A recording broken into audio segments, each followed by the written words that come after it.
Hi guys, this is the dish that I made last weekend. It was pretty easy and very tasty, so I want to share it with you.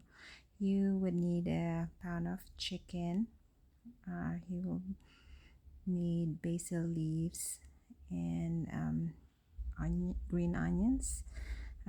These are actually from my garden. It's very convenient for me to make this dish. So here we go. You will need a red bell pepper, or you can add yellow bell pepper as well, or any vegetables you like green beans. Need garlic and green onions. You can chop your chicken into small pieces, and it doesn't matter what size because you can chop it into really small, tiny pieces. You combine the oyster sauce, fish sauce, soy sauce, sugar in a pan on a medium heat and set aside. On a separate pan, cook your bell pepper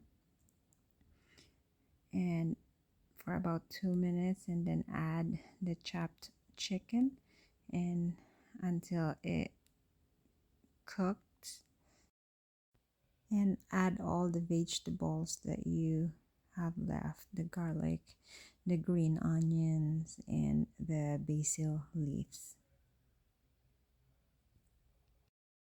After everything is cooked, make sure to lower the heat and then add the sauce. If you want it spicy, you can add hot pepper. This is how it looked like when I finished cooking. It is pretty tasty and I like it. You can serve it over white rice with salad on the side. And there you have it, the homemade Thai basil chicken. Thank you for watching.